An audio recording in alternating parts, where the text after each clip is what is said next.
I want to bring in Hawaii U.S. Senator Brian Schatz. He's on the phone with me. Senator Schatz, is there a sense of what tripped up this false alarm?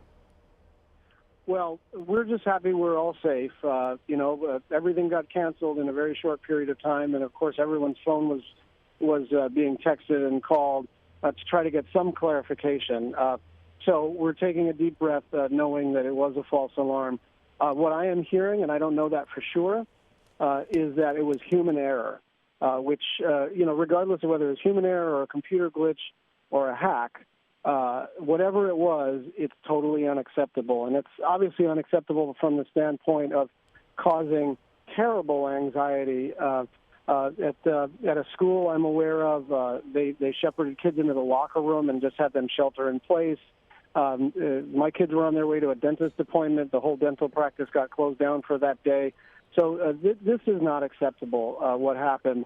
And it just shows that from the state's standpoint, their emergency management system needs to do much, much better, and there needs to be better accountability, especially to the degree and the extent that we believe that this was human error. Senator, you say this is absolutely unacceptable. It took 38 minutes to let folks know that there was an all clear, that this was in fact a false alarm. What do you make of that? It was crazy to me. I mean, I called state officials, and they were telling me that it was a false alarm, and I encouraged them to get that out through official channels, because until I could confirm that it was a false alarm, I didn't want to spread misinformation. I ended up calling back and saying, where are you with getting out a statement? And they were still working up a statement. At that point, I encouraged them to just go ahead and tweet out "no missile threat." And that was what carried. I don't know how much longer we would have been waiting, but both from the standpoint of the anxiety that everybody experienced, but also from the standpoint of us being actually prepared in the event that anything were not a false alarm. This is not going to work. I'm angry. You say you're angry. Was there any sense that there was some sort of test that was conducted today? I don't know.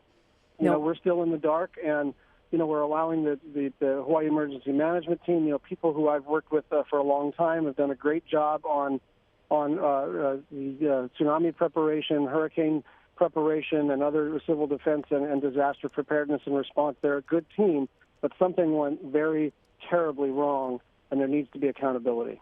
What do you know, Senator, about when, if and when there is some sort of serious threat, some sort of incoming headed towards Hawaii? What's the protocol of alerting Americans?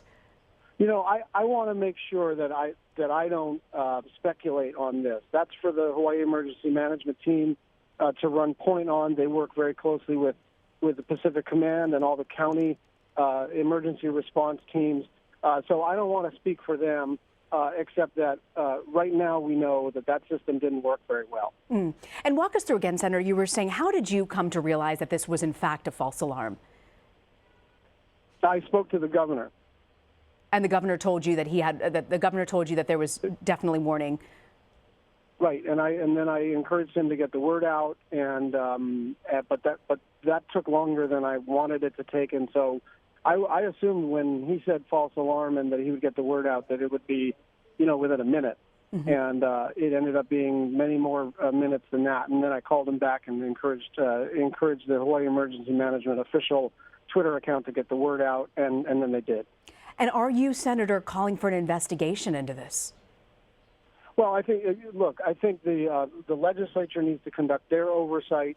I will do my oversight. There's no doubt that there should be independent analysis of what happened, and we've got to do better than this. Senator, I want to thank you so much for joining us. Before I let you go, is there any advice you have to the people of Hawaii who still might be on edge despite knowing this is a completely false alarm? It is a false alarm. Hug your family, jump in the ocean, and then on Tuesday, ask your government what they're going to do to make sure this never happens again. Senator Brian Schatz, thank you so much for joining us, Senator. Thank you.